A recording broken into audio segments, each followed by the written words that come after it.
కొంచెం నెయ్యి అనేది యాడ్ చేసేసుకోండి.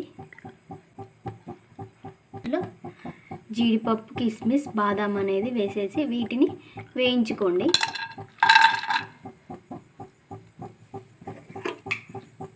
కొంచెం లైట్ గోల్డెన్ కలర్ వచ్చే వరకు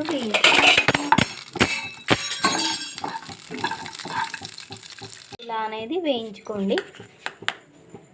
మళ్ళీ కడాయి తీసుకొని ఇందులో నెయ్యి అనేది యాడ్ చేసేసుకోండి. రవ్వ అనేది వేయించుకోవాలి కాబట్టి మీరు లేకపోతే ఆయిల్ కూడా పోసేసుకోవచ్చు, నెయ్యి లేకపోతే. ఇక్కడ 3 కప్పుల రవ్వ అనేది తీసుకుంటున్నాను నేను.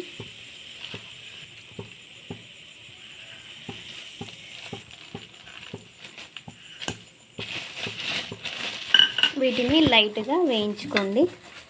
ఇందులో రవ్వ అనేది పచ్చివాసన రాదు, ఇలా వేయించుకోవాలి. ఫస్ట్ ఆయిల్లో అయినా ఇలా నెయ్యిలో అయినా వేయించుకోవాలి. లైట్గా వేయించుకోండి. దీన్ని అనేది వేయించుకొని ఇప్పుడు పక్కకి ఒక ప్లేట్లోకి సర్వ్ చేసుకోండి వీటిని. ఇప్పుడు మళ్ళీ కడాయి పెట్టుకొని ఇప్పుడు చక్కెర అనేది పాకం చేసుకోవాలి. చక్కెర అనేది తీసుకుంటున్నాను. ఇక్కడ 3 కప్పుల రవ్వకి 2 కప్పుల చక్కెర అనేది తీసుకోవాలి. కొలతను బట్టి తీసుకోండి. 3 కప్పుల రవ్వకి 2 కప్పుల చక్కెర, 1 కప్పు వాటర్ అనేది యాడ్ చేసేసుకోవాలి. సో 1 కప్పు వాటర్ అనేది యాడ్ చేసేసుకోవాలి. ఇప్పుడు దీన్ని పాకం వచ్చేంత వరకు దీన్ని కరగనివ్వండి చక్కెరని.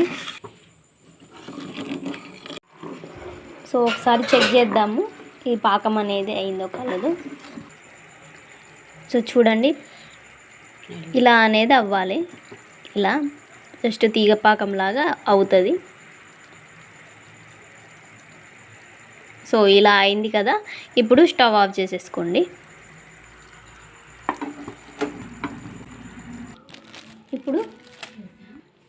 ఇప్పుడు ఇందులో యాలకులు ఇలా మెత్తగా చేసుకున్న యాలకుల పొడి అనేది వేసేసుకోండి.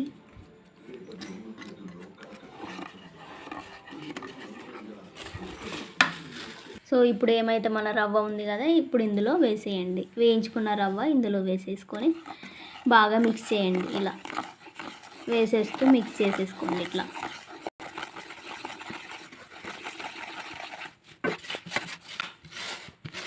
సో ఇలా అనేది కలుపుకున్నాక ఏమైతే మనం వేయించుకున్నాం కదా ఈ జీడిపప్పు, ఇవి ఇందులో వేసేయండి. ఇందులో వేసి బాగా కలపండి.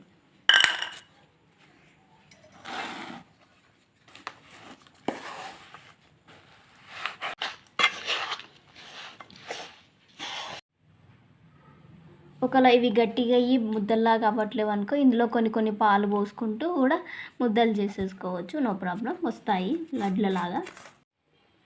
ముద్దల్లాగా చేసేసుకోండి. గుండ్రంగా బాల్స్ లెక్క, చిన్న బాల్స్ లెక్క చేసేసుకోవాలి ఇలా.